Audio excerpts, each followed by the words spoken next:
Como é que você vai estar em 2124? Como nós estamos no último dia do ano, eu pensei em tratar desse assunto. E quem aqui entendeu o tema? Vocês repararam, né? Não é 2024, 2124. Alguns irmãos entraram, mas Marcos, você colocou a data errada. Não, vai amanhã cedo lá que você vai ver o propósito que é. Como é que você vai estar em 2124? Lembra, o Augusto trouxe o texto e eu nunca tinha me atentado de Tiago. Eu sempre me atentei àqueles que dizem que vão fazer hoje e amanhã. Eu sempre fiquei no amanhã, mas ele fala assim, de fazer hoje. Nós não sabemos se nós vamos estar no final do dia.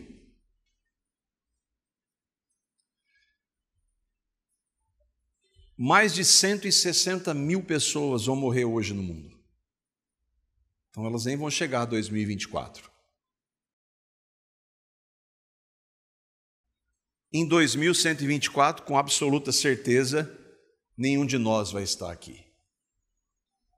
Não é verdade? Ou alguém... Admitamos que você vai cuidar muito bem da sua saúde, né? Que você vai fazer todos os esforços, se alimentar bem, e que Deus vai permitir que você viva bastante. Você não vai chegar nessa data. Você vai ter morrido. Mas por que falar da morte na véspera do ano novo? Poxa, para que esse pessimismo? Está longe, né? Mas você não vai estar aqui. Que tal a resposta, se você fizer essa pergunta? Porque Deus diz que isso, refletir sobre a morte, é sábio. Eclesiastes, capítulo 7, versos 2 e 4. Gostei muito da NVT nesta versão, em que ela diz, Eclesiastes, capítulo 7, versos 2 a 4, diz assim: é melhor ir a funerais que ir a festas. Afinal, todos morrem e é bom que os vivos se lembrem disso. A tristeza é melhor que o riso, pois aperfeiçoa o coração. O sábio pensa na morte com frequência, enquanto o tolo só pensa em se divertir. Então não é pessimismo, é refletir sobre a realidade. Mesmo porque é óbvio que mas ninguém sabe se a gente vai estar vivo amanhã. É claro que não há problema, e o texto não está dizendo que tem algum problema ir a festas. Não, então não vou mais a festas agora. Hoje à noite, provavelmente todos nós vamos estar juntos com os nossos familiares. É claro, não vai mudar nada, né? Amanhã é um dia como hoje, não vai mudar absolutamente nada. Nem as promessas que a gente supostamente faça vai mudar nada. Mas não tem problema de nós estarmos juntos. Aliás, como no domingo passado foi uma oportunidade de falar do Evangelho, hoje também vai ser mais uma. Para os nossos familiares, aqueles que não sabem quem é Cristo. Deus não é contra ir a festa, mesmo porque Jesus esteve em algumas festas. Mas o fato é que a morte, nos faz pensar sobre o que realmente importa. Irmãos, pense um pouco.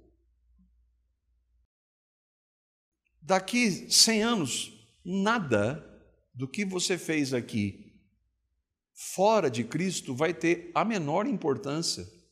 Absolutamente nada. O seu conhecimento, a sua formação acadêmica, o seu poder, dinheiro, prazer, nada disso. Vai ter a menor importância.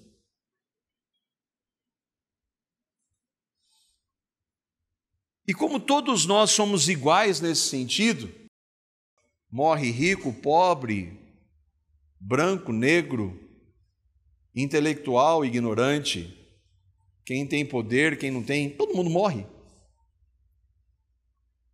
E nós estamos no último dia do ano, eu creio que é pertinente refletir sobre o último dia da nossa vida. E eu queria considerar com vocês 4 questões que nós precisamos saber sobre a morte. Eu já testemunhei aqui um dos assuntos que mais mexiam comigo antes de crer no Evangelho, era esse. Cara, um dia eu vou morrer. E eu sei. Eu era um religioso, mas não é por ser religioso. A Bíblia diz que Deus colocou no coração do homem a eternidade. O mais ateu dos ateus sabe que quando ele morrer não acaba. Ele sabe disso. Um dia isso aqui vai acabar. E aí? E aí? E essa é um tema que volta e meia eu trago aqui. Uma das pregações, e que na realidade eu copiei o título de um livro do pastor Irving Lutzer há alguns anos, acho que faz 11 anos. O que acontece 1 segundo após a morte? E tem mais de 1,5 milhão de visualizações. Por quê? Porque, todo mundo quer saber. Todo mundo, por mais que se negue, todo mundo quer saber. Ah, mas está longe, desde quando? Quem somos eu e você para dizer que está longe? Eu e vocês conhecemos pessoas que foram muito, mas muito antes do longe que nós achávamos. Então, eu quero que nós reflitamos um pouco sobre isso nesse último dia do ano. Primeira pergunta, o que é morrer? Mas que pergunta é essa? Afinal, todo mundo sabe. Sabe. O dicionário diz que é a interrupção definitiva da vida, ou o fim da vida. Se nós pegarmos essa definição ipsis literis, significa então que deixa de existir. Você pode interpretar assim, morreu, acabou. Se fosse assim, morreu, acabou, menos mal para muita gente. Mas a morte, de acordo com Deus, em sua palavra, não é o fim da existência. A morte na Bíblia é separação. É a separação ou a mudança de um estado deste lado da existência que todos nós estamos para um outro lado da existência. Nós vimos há algumas semanas que só Deus é eterno. Deus é o único que sempre existiu. Mas a partir do momento que nós fomos gerados, eu e vocês sempre vamos existir. Não fisicamente nessa realidade, porque ela vai acabar. Mas eu e vocês, como pessoas, vamos sempre existir, para sempre. Não existe a aniquilação. Mesmo quando eu e vocês morrermos, nós vamos existir para sempre. Ah, quem disse? Deus diz isso. Eu não concordo, não interessa se você não concorda. Eu não acredito, também não interessa. A morte é separação, e o Senhor, em sua palavra, é claro em afirmar isso em vários textos. E um deles, que eu queria andar um pouquinho com vocês, é um que nós, volta e meia, trazemos, Hebreus, capítulo 9, verso 27. Diz assim: aos homens está ordenado morrer uma só vez, vindo depois disso o juízo. Nós não sabemos quem é o escritor de Hebreus. Na história da igreja há um debate, não se sabe quem é o escritor, mas o autor nós sabemos, é Deus. O autor é o Espírito Santo que inspirou o escritor para escrever esse texto. Portanto, o que está escrito aqui é o que Deus estabelece. E Deus está dizendo que para o ser humano há uma ordem dada por Ele. O ser humano tem que morrer, está ordenado morrer. E isso todos nós sabemos. A não ser que Cristo volte antes, volte ainda enquanto nós estivermos vivos, todos nós vamos passar pela morte. E o texto diz que isso acontece quantas vezes? Uma só vez. É claro ou não? É claro que é claro. Mas o texto também continua dizendo que depois da morte vem algo, que é o juízo, o julgamento. O que é um julgamento? Um ato pelo qual uma autoridade, após examinar os autos do processo, expõe e justifica sua decisão de absolvição ou condenação do réu. E aqui fica claro, então, que todos nós vamos morrer uma vez, passar por um julgamento, e todos nós somos réus. Essa morte é uma mudança de estado. Naquela fração de segundo, e às vezes eu penso sobre isso, você está aqui e de repente você está em uma outra realidade. É uma fração de segundo. Você e eu eu vou estar em uma outra realidade. Eu não vou deixar de ser quem eu sou. Eu vou estar em uma outra realidade, não fisicamente, momentaneamente.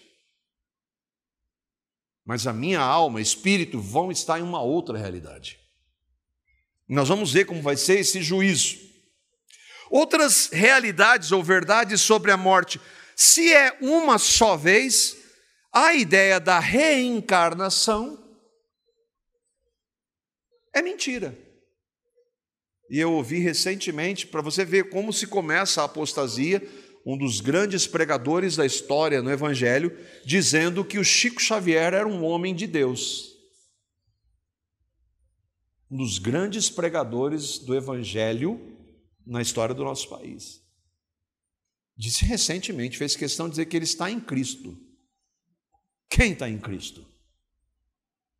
Ele negava Cristo.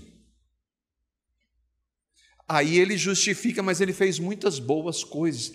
Mas ninguém vai ser justificado diante de Deus por fazer coisas. Não há purgatório. Você creu em Jesus, mas não é suficiente, porque você ainda comete pecados. Então você vai ter que passar por um processo para purgar os seus pecados. É mentira. Não há base bíblica nenhuma. E às vezes quer ser usado a Bíblia para se justificar, ou é usado um livro apócrifo que não é inspirado, então não conta, e quando se pega um texto do Novo Testamento para justificar purgatório, é uma distorção, é uma aberração, a distorção que se faz do texto para justificar esse ensino. Então não há reencarnação nem purgatório. O fato é que quando uma pessoa morre, ela vai para uma outra realidade.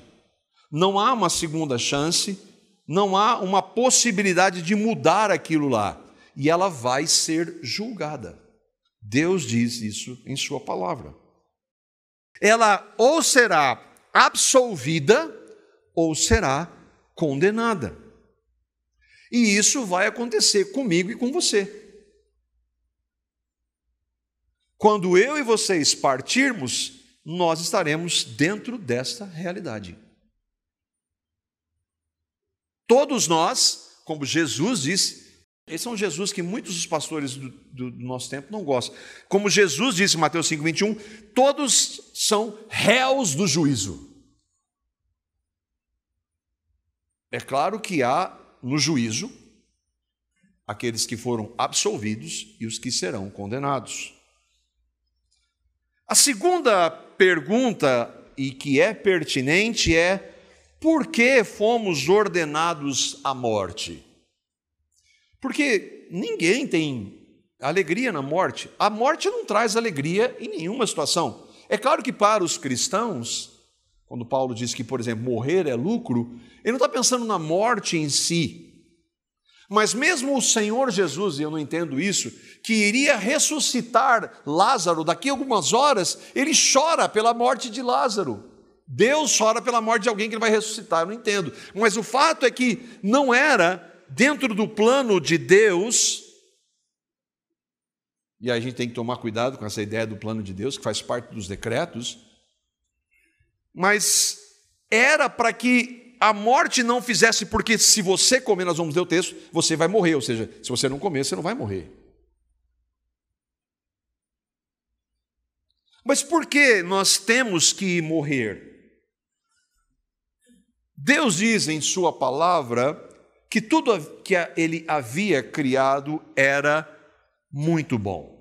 Aliás, eu tenho trazido esse texto aqui algumas vezes nos últimos estudos. Gênesis, capítulo 1, versículos 31 e o capítulo 2, o verso 1. Aqui a gente vê uma das divisões de capítulos e versículos que, lembra, foram colocados 1.500 anos depois da Bíblia ter sido finalizada, nem sempre eles ajudam. A divisão de capítulos e versículos não é inspirada. Mas o texto, e aqui a gente vê que há uma sequência, Gênesis 1, 31 e 2, 1, diz assim: e Deus viu tudo o que havia feito, e tudo havia ficado muito bom. Passaram-se a tarde e a manhã, esse foi o sexto dia. Assim foram concluídos, 2:1, os céus e a terra, e tudo que neles há. Tudo que neles há, nos céus e a terra, a realidade física, a realidade espiritual, tudo era muito bom. Porque Deus havia criado. Então, obviamente, ele criou tudo muito bom. E ele não criou a morte. A morte não fazia parte dessa realidade. Tudo havia sido criado muito bom. Não havia mal, dor, sofrimento, pecado, não havia a morte. Mas em algum momento depois dessa criação, um ser criado por Deus, um ser pessoal, muito bom, pessoal e espiritual, ele se rebela contra Deus, que é o diabo, o Satanás, a antiga serpente. E agora, então, já não era mais tudo muito bom. Na realidade espiritual, com a queda de Satanás, já não era mais tudo bom. Mas essa queda vai influenciar também um outro ser pessoal criado muito bom, o homem. O homem e a mulher, criados sem pecado. Deus os colocou em um jardim, em toda a terra, ele separou um lugar, um jardim maravilhoso. Imagina um jardim preparado por Deus, deveria ser algo sensacional. Ele o colocou, aquele homem e aquela mulher, com alguns deveres, com funções diferentes, ainda que fossem os dois, foram criados à imagem e semelhança de Deus, homem e mulher são imagem e semelhança de Deus, mas havia funções diferentes. E nós entendemos, pelo texto que diz que na viração do dia Deus vai conversar com eles, então nós entendemos que eles tinham uma oportunidade, uma possibilidade de conversar com Deus todo momento. A Bíblia diz que eles ouviram os passos de Deus no jardim, quer dizer, provavelmente uma manifestação, e alguns irmãos eu creio que era o próprio Senhor Jesus ali.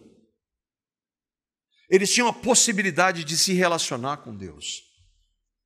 Ou seja, eles tinham absolutamente tudo. Tudo. Uma realidade absolutamente perfeita. Mas Deus coloca uma única ordem. Gênesis, capítulo 2, versos 16, eles tinham tudo. Havia várias árvores de frutos que eles poderiam, mas há uma só que ele não poderia. E Deus diz assim, Gênesis 2, 16 e 17, e o Senhor Deus ordenou ao homem: Coma livremente de qualquer árvore do jardim, mas não coma da árvore do conhecimento do bem e do mal, porque no dia em que dela comer, certamente você vai morrer. E aqui é a primeira vez que o verbo morrer aparece. Depois dessa, em Gênesis, são dezenas de vezes. E o fulano de tal viveu e morreu. Viveu, morreu. Viveu, morreu. Morreu, morreu, morreu. Todos eles.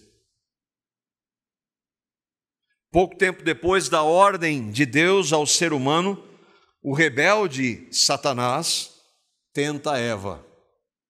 E então, no verso 6, acontece a tragédia. Gênesis capítulo 3, verso 6. E viu a mulher que aquela árvore era boa para se comer, agradável aos olhos, árvore desejável para dar entendimento, tomou do seu fruto e comeu, e deu também ao seu marido, e ele comeu com ela. Deus deu a ordem para o homem, obviamente ela já sabia, ela toma a iniciativa, e ele que deveria cuidar do jardim dela, segue a sua mulher, e os dois comem. É uma metáfora, não tem nada de metáfora, isso é uma realidade. Não é o fruto em si, mas é a desobediência, a rebeldia contra Deus, que é punida. E é punida com a morte. Lembra, Deus disse, no dia que você comer, você vai morrer. Olha, aqui a gente vê a realidade. Primeiro, o homem não deixa de existir ali, deixa? Fisicamente não, Adão vai viver mais de 900 anos. Mas Deus disse que ele ia morrer, sim, ele morre, e lembra o que é morte? Separação. Naquela hora ele morre espiritualmente, que é o que Paulo vai dizer lá na frente em Efésios, vocês estavam mortos em seus delitos e pecados. Naquela hora, Adão e Eva morrem para o relacionamento com Deus. Morte é separação. Naquele momento eles estão separados de Deus. Sim, Deus ainda vai falar com eles, vai ordená-los, Deus ainda em sua misericórdia vai abençoá-los com filhos, mas acabou o relacionamento. Naquela hora entra o pecado, naquela hora, por causa do pecado, entra a morte. A resposta é essa. Por que está nos ordenado morrer por causa do pecado? E desde eles, até chegar em nós, todos nós nascemos em pecado e cometemos pecados, estamos separados de Deus, que é o que a palavra vai dizer em Romanos capítulo 5, verso 12. Deus está explicando agora por meio do apóstolo Paulo por que nós morremos. Romanos capítulo 5, versículo 12, diz assim: da mesma forma como o pecado entrou no mundo por um homem, e pelo pecado a morte, assim também a morte veio a todos os homens, porque todos pecaram. E aqui está a explicação. O pecado, que é desobediência ao que Deus ordena, entrou no homem. E para Deus o pecado, e nós não sabemos, o Jonatas disse aqui que nós não conseguimos entender a santidade de Deus.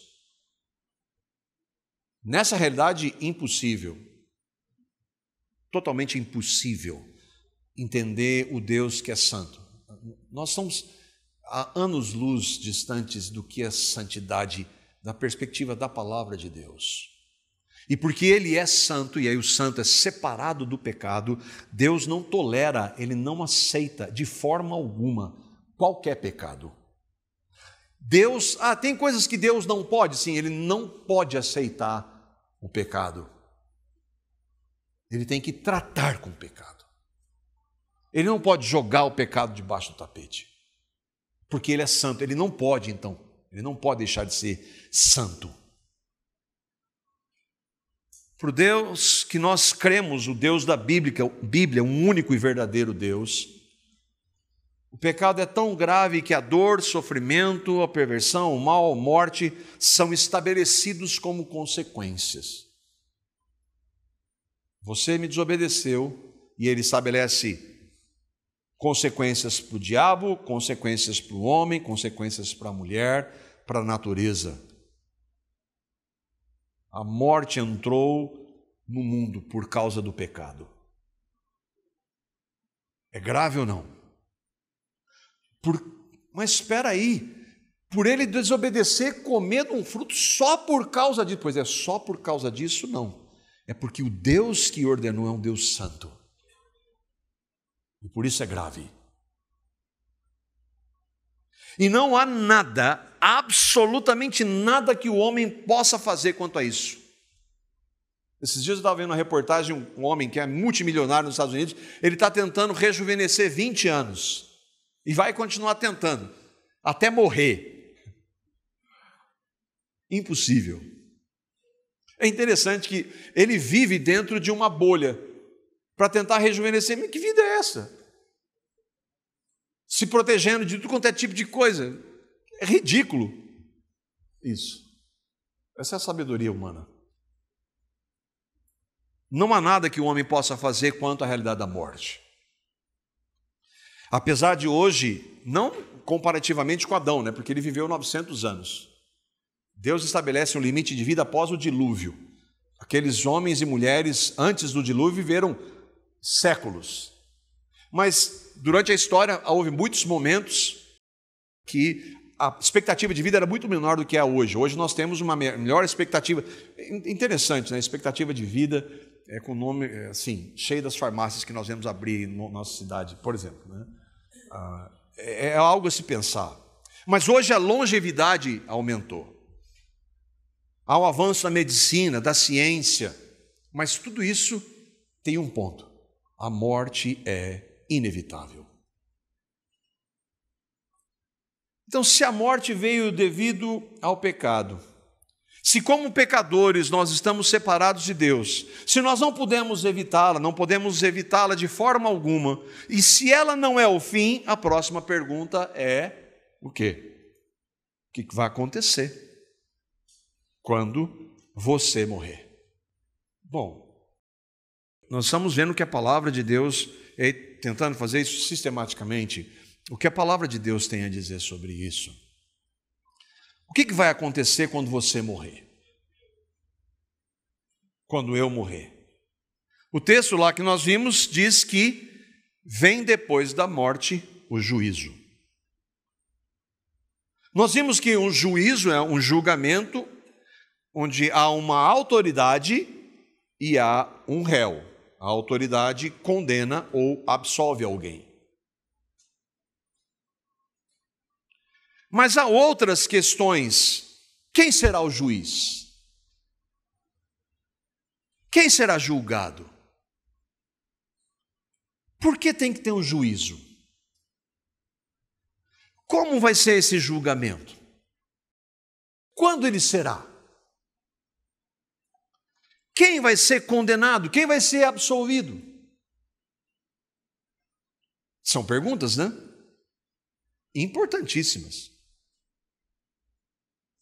A primeira é quem vai ser o juiz. Gênesis, capítulo 18, verso 18, diz que Moisés escreve isso, ele diz que Deus, e ele está tendo a direção do Espírito para escrever, ele aniquilará a cidade de Sodoma e Gomorra. Nós sabemos, eram cidades totalmente pervertidas, pagãs, que viviam distantes da palavra de Deus, do que Deus estabelecia como regra, viviam chafurdados no pecado. E aí o texto diz assim, Gênesis, capítulo 18, verso 25, diz: não agirá com justiça o juiz de toda a terra? Ou seja, o que eles estão fazendo, Deus não vai julgar? A resposta é uma pergunta retórica. Sim, ele vai julgar. O juiz de toda a terra. Quem é o juiz de toda a terra? Abraão está dizendo que Deus é o juiz de toda a terra e que ele, por ser juiz, ele precisa exercer justiça. Então, por isso que tem que ter juízo. Por isso que o universalismo, que é a ideia de que no final, mesmo aqueles que rejeitam vão ser salvos, não cabe na Escritura, porque Deus é justo juiz. Eu e vocês não entendemos o que é ser justo. O padrão de justiça nossa está aí. Ficamos felizes com os nossos juízes, aqueles que ocupam hoje os mais altos níveis de autoridade do nosso país. Nós admiramos a justiça desses homens. O nosso padrão de justiça é esse, mas aqui é Deus. É Deus o justo juiz. Ele não vai exercer justiça, o juiz de toda a terra? A resposta é claro que sim. Outro texto que mostra quem é o juiz, Eclesiastes, capítulo 12, verso 14, diz assim: Deus trará a julgamento tudo o que foi feito, inclusive tudo que está escondido, seja bom, seja mau. Esse texto aqui dá para tremer, não dá não? Uma coisa é você esconder da sua esposa, dos seus pais, do pastor, dos seus filhos. Você esconder do teu companheiro de trabalho, do teu chefe. Uma coisa é você esconder para eles. A outra é diante de Deus. Você não esconde nada. Nada. Nem o que você pensa, você esconde. Há dois textos mais no Novo Testamento, e há vários outros, e que nós vemos a resposta da segunda questão: quem será julgado? Aqui nós vemos que Deus trará julgamento tudo o que foi feito. De quem? Romanos, capítulo 2, verso 16. Paulo está falando aqui dos pagãos. Pagãos ou gentios, aqueles povos que nunca tiveram acesso à Bíblia. Eles não tinham acesso, como judeus, às Escrituras. Eles não sabiam quem era o Deus da Bíblia, que é o Deus Trino. Eles não tinham acesso aos mandamentos. Eles nunca tiveram contato nenhum com as manifestações sobrenaturais de Deus no Antigo Testamento. Nunca ouviram falar, poxa, se eles nunca ouviram falar, então eles são inocentes. Não, o texto diz exatamente o contrário. Deus colocou no coração do homem a eternidade e o que é certo e o errado. Lembra quando Deus ordenou, não coma, e aí eles vão e comem, e agora Deus diz assim, eles são como nós, o Deus Trino, conhecedores do bem e do mal. O homem sabe o que é certo. Qualquer ser humano, em qualquer lugar na história, em qualquer momento da história, sabe, por exemplo, que mentir é errado. Qualquer pessoa sabe. Por quê? Porque tem a consciência do certo e do errado. E aqui Paulo então está falando que vai haver um julgamento desses. E olha o que Paulo diz sobre isso. No dia, o dia do juízo, em que Deus há de julgar os segredos dos homens, por meio de Jesus Cristo, segundo o meu evangelho. Ele está falando do contexto, olha só, de pessoas que não conhecem a Deus, nunca ouviram falar de Deus, não têm a lei, não sabem quem é Jesus. Eles vão ser julgados porque eles fizeram coisa errada, eles sabiam. Agora imagine nós, que temos acesso à Bíblia, que sabemos o Deus do Antigo e do Novo Testamento. Portanto, Deus vai julgar homens. Homens, obviamente, homens e mulheres. O juiz será Deus. Portanto, o juízo justo. Não tem. Vou recorrer. Eu vou para a última, primeira, segunda, terceira instância. Vai prescrever. Esquece. Não tem processo demorado, não tem revisão, não tem apelação, não tem anulação, não tem nada disso. Não tem testemunha. Deus vai mostrar. Os julgados seremos quem? Nós, réus. Todo ser humano, com a exceção do Deus Filho que foi ser humano, estarão ali. Ele vai estar ali para julgar todos os demais.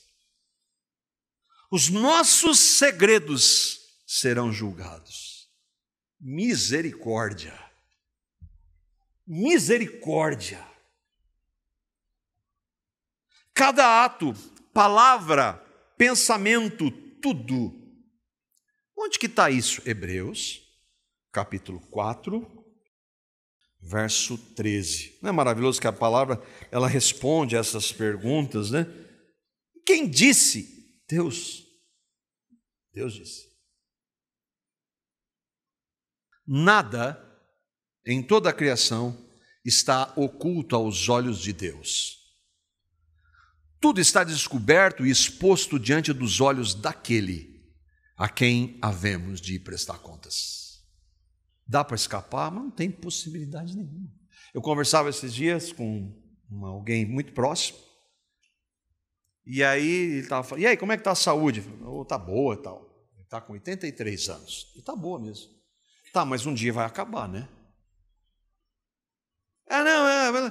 Então, mas eu nunca desejei mal para ninguém, eu nunca fiz isso. Não, isso não é verdade. Isso não é verdade. Isso não conta. Diante de Deus não conta absolutamente nada. Mas eu nunca vi. Não, mas não conta nada. Então desse jeito não tem para ninguém. Não tem mesmo. Só tem uma possibilidade: o Evangelho. E esse você não quer.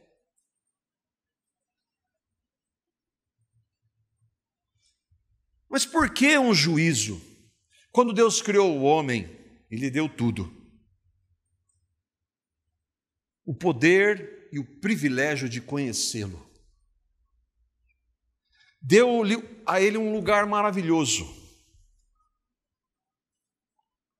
Não havia mal, dor, sofrimento, morte. Inimaginável para nós. Inimaginável para nós. Deus, como Criador, como Deus, demandou obediência a um único mandamento. Deus. E o homem se rebelou contra ele. Não quero, não vou obedecê-lo, eu quero ser Deus. Por que o juízo? Por isso.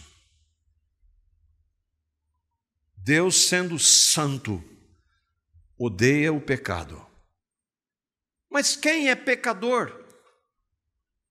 Romanos, capítulo 3, caso você tenha alguma dúvida, Romanos, capítulo 3, verso 23, diz assim: todos pecaram, estão separados, destituídos da presença gloriosa de Deus. Foi isso que o pecado fez. Todos pecaram, eu e vocês. Alguém aqui duvida que é pecador? Quem levanta a mão? Todos nós somos pecadores. Mas sabe qual a noção que eu e vocês temos de quão pecadores nós somos? Nenhuma. Nenhuma. Mas eu não sou como fulano de tal. Eu não sou como fulano, esse aqui. Mas eu não fiz isso, é isso. Mas diante de Deus não existe esse tipo de justificativa. Diante de Deus, que é quem realmente conta, não existe. Todos os descendentes de Adão pecaram. Nenhum de nós tem a menor ideia da gravidade disso, do que é pecar contra Deus. Irmãos, nós não sabemos. Isso não é uma hipérbole. Nós não temos a menor ideia do que é isso. Todo o mal que há hoje é fruto de um único pecado.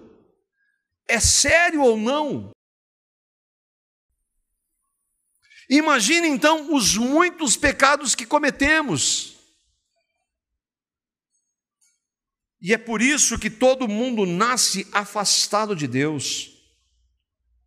Mostra que o pecado é contra Deus. E qualquer pecado é grave porque é contra Deus. E Deus, sendo justo, vai punir eternamente o pecado. É por isso que tem o juízo. Como será o juízo? Vários textos da palavra. Estou pegando alguns. Daniel, capítulo 12, verso 2. Multidões que dormem no pó da terra acordarão, uns para a vida eterna, outros para a vergonha e para o desprezo eterno. Quem estabeleceu isso? Deus. O Deus Trino. A morte não é o fim, lembra? Todo pecador vai ressuscitar um dia para estar diante de Deus. Todo mundo. Se Jesus não voltar até 2124, todos nós estaremos mortos esperando esse dia. Se ele voltar, todos que morreram desde Adão até o último vão ressuscitar.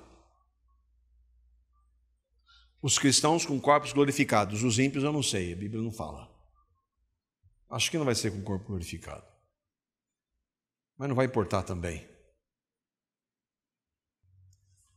Todos vão ressuscitar, de acordo com o texto. Multidões dos que dormem no pó da terra acordarão.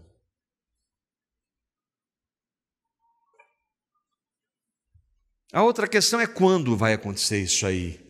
E Jesus responde, afinal, Ele é o Deus e o juiz. Mas Deus não é, Jesus, Ele não veio pregar, é o amor, mas Ele veio falar da santidade e da justiça. Mateus capítulo 25, versos 31 a 32. E a Ele mesmo está dizendo aqui. Ele mesmo, Jesus, está dizendo isso. Quando vier o Filho do Homem na sua majestade, e todos os anjos com Ele, então se assentará no trono da sua glória. Imagina a cena. Não dá nem para imaginar, né? Mas isso é literal, isso não é figurativo. Isso é literal. Ele vai vir sobre as nuvens com poder e glória, com seus anjos. Por causa dos seus eleitos ele vem. E todas as nações serão reunidas em sua presença. Lembra? Vão ressuscitar todo mundo. A humanidade vai estar diante dele. Eu falo isso para um incrédulo. Você está ficando louco? Fala isso para as pessoas hoje do mundo. Você acredita nisso? Isso vai acontecer tão certo quanto eu e você estamos aqui agora.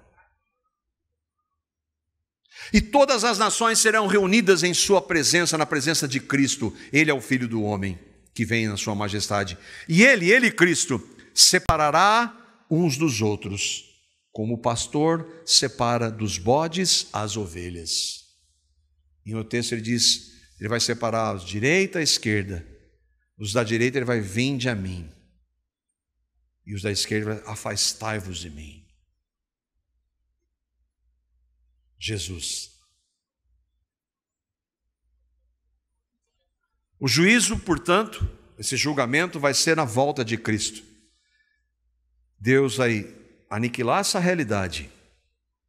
E aí então eu quero terminar com a questão que é a mais importante para mim, para você. E é a pergunta do início. Como você vai estar em 2124? Se Jesus não tiver voltado ainda, você vai estar esperando esse juízo. Como você vai estar esperando? Condenado ou absolvido? Porque a chance é agora. A chance é aqui. Não há uma outra possibilidade. E um texto que mostra o que nós vimos do julgamento é Apocalipse capítulo 20, que aí descreve com detalhes esse juízo. Apocalipse capítulo 20, versos 11 a 15. Lembra, há um juízo, ele veio e agora aqui está uma descrição de como é esse juízo. E eu vi um grande trono branco e aquele que nele se assenta. Quem está lá? O Senhor. De cuja presença fugiram a terra e o céu, não se achou lugar mais para eles, para esta realidade. Há um julgamento e uma outra realidade. E vi também os mortos, grandes e pequenos, postos em pé diante do trono. Os mortos, grandes e pequenos, ricos, pobres, intelectuais ou ignorantes, todo mundo vai estar lá. Eu e vocês vamos estar lá.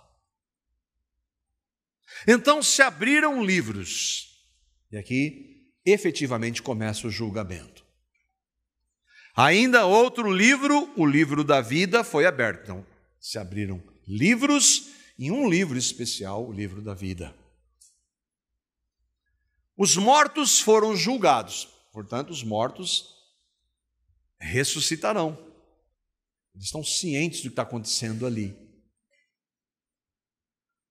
Eles foram julgados segundo as suas obras, segundo o que eles fizeram. Pensaram, disseram, falaram, ouviram. Conforme o que se achava escrito nos livros. Então está toda a sua vida e a minha está lá. Tudo. Não passa nada, que é Deus que está registrando. Tudo. Ah, mas e as pessoas que morreram e viraram pó? Que problema para Deus fazer isso, né? Deu o mar os mortos que nele estavam. A morte e o Hades entregaram os mortos que neles havia. A morte é o lugar... O Hades é o lugar dos mortos, porque as pessoas que morreram, são mortas agora, não passaram por isso aqui é no fim. Elas estão esperando no Hades. E os que creram, morreram crendo em Cristo, estão esperando a ressurreição no paraíso, seio de Abraão. E foram julgados um por um, segundo as suas obras. Então a morte e o inferno foram lançados para dentro do lago de fogo. Lá já está o anticristo e o falso profeta. Esta é a segunda morte, o lago de fogo. E se alguém não foi achado inscrito no livro da vida, esse foi lançado para dentro do lago de fogo. Todos aqueles que não têm o seu nome escrito no livro da vida vão ser julgados de acordo com as suas obras, e de acordo com as suas obras serão condenados. É muito sério isso ou não? Há duas possibilidades para você reagir. Ou você vai ver isso levando a sério, ou você vai falar isso é coisa de lunático, de religioso ignorante. Eu espero que você não pense isso. Eu também espero que você não pense que você pode lidar com isso, que no final, não vou deixando para lá, depois eu vejo isso aí. Ficou um amigo meu uma vez, disse: Marco, o dia que eu quiser saber alguma coisa mais de Deus, eu vou falar com você, não se preocupe. Ou seja, para de falar do evangelho, não estou interessado.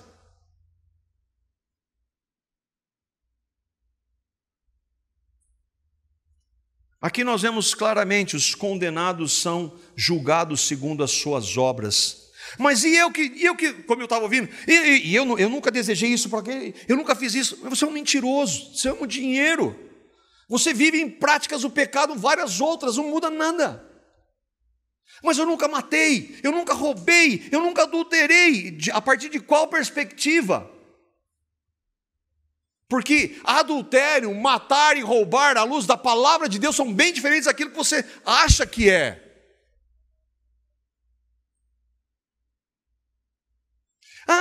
Mentiria, mas todo mundo mente. Pois é, mas o pai da mentira é o diabo, e os mentirosos não herdarão o reino de Deus.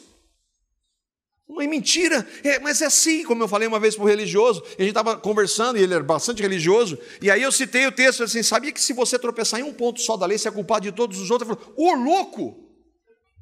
Pois é, mas é o que a Bíblia diz. E é Deus quem estabeleceu. Deus, o juiz, vai julgar cada um de acordo com o que pensou, fez, disse. A base é a lei dele. Quem aqui nunca cometeu pecado? Misericórdia. Quantos nós não cometemos? Mas e se eu parar? E se eu tentar parar? E se eu vi aí que, mas eu fiz isso, mas eu não quero mais fazer, eu vou tentar parar, porque Deus vai considerar, não adianta mais. E se eu fizer parte de uma religião, obedecer, ajudar os pobres, rezar e fazer um monte de campanha, sei lá, não muda nada. Deus diz em Tiago 2,10, se nós tropeçarmos em um só ponto da lei, nós somos culpados de todos os demais. Gálatas capítulo 3, verso 10, se a gente não obedecer sempre e tudo ao que Deus estabelece, nós seremos condenados. Sempre e tudo. Ninguém escapa. Esses são os condenados. Mas e os absolvidos? Quem são? São aqueles que têm o seu nome escrito no livro da vida. Como é que eu tenho meu nome escrito no livro da vida? Essa é a pergunta que eu e vocês devemos fazer. Nós não lemos que todos pecaram? Sim. Os que estão escritos no livro da vida são pecadores? Foram pecadores? Muitos. Dentre eles, um grande pecador, o apóstolo Paulo, matava cristãos. Mas o nome dele está escrito no livro da vida. Ou seja, se para alguém que matava cristãos achando que estava fazendo um negócio para Deus, pensa na gravidade disso, foi perdoado, então há possibilidade para mim e para você.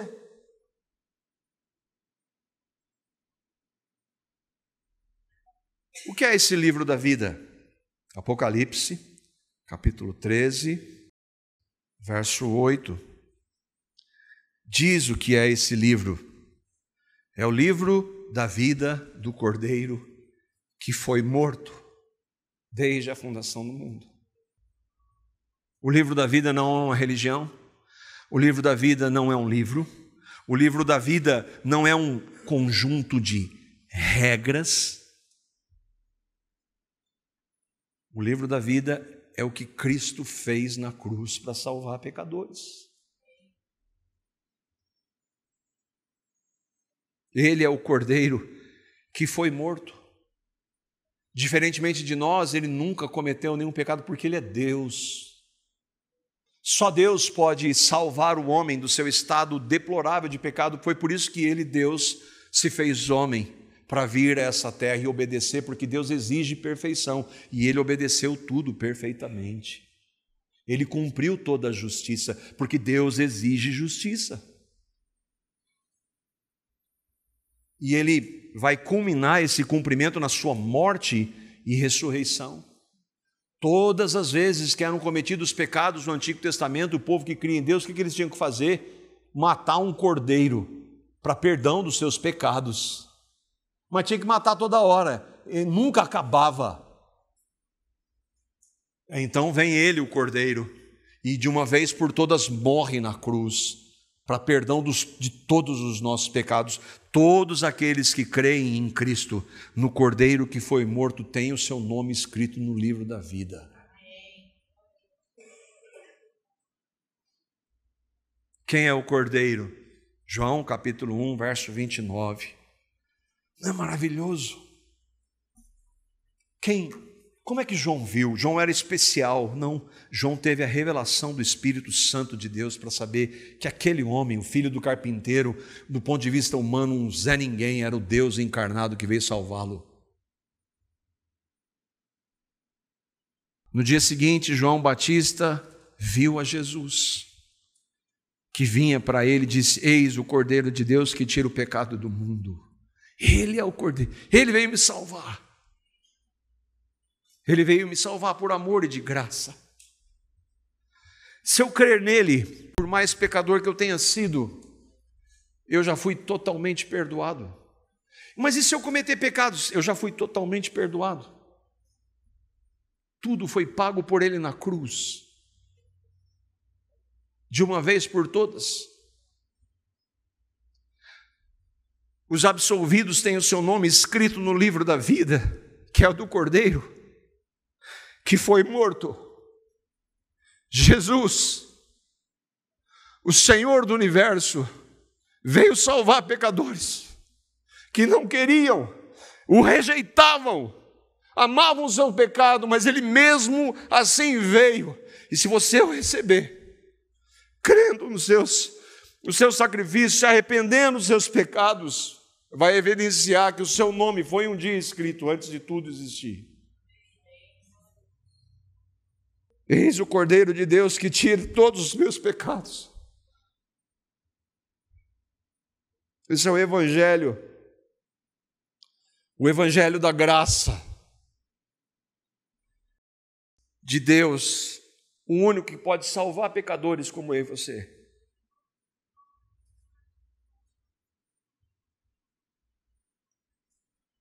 E o último texto que fala disso, João capítulo 3, versos 16 e 18. Porque Deus amou o mundo de tal maneira que deu graça, o seu Filho.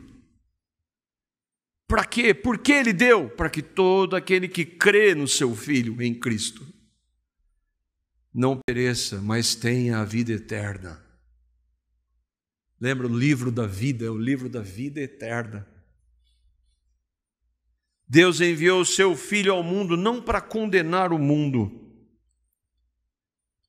mas para que esse fosse salvo por meio dele. Então todo mundo vai ser salvo? Não, quem nele crê não é condenado. Mas quem não crê já está condenado, por não crer no nome do Filho unigênito de Deus. Quando eu creio, o que acontece? Eu me arrependo dos meus pecados. E eu vou sempre me arrepender. Quando alguém que crê no Evangelho comete pecados, ele se entristece, se arrepende, clama por perdão e recebe o perdão que já foi dado. Ah, você não sabe meu estado. Não, mas Ele sabe. Ele perdoa pecadores da pior espécie. Eu e vocês, se nós nos arrependermos e crermos nele. Arrependa-se. Creia em Jesus. Quando Ele morreu naquela cruz por você, no seu sangue Ele derramou para purificá-lo, e na sua ressurreição para dar uma nova vida. Creia que naquela cruz Ele não somente morreu lá, mas eu e você estávamos no corpo dEle. Ele nos atraiu no seu corpo, nos fez morrer e nos deu uma nova vida. Todos aqueles que creem. Em 2124, se Ele não tiver voltado ainda, se Ele tiver voltado, a gente já vai estar no novos céus e nova terra. Se não, nós vamos estar na presença dEle, não ainda com nossos corpos glorificados, mas estaremos na presença dEle.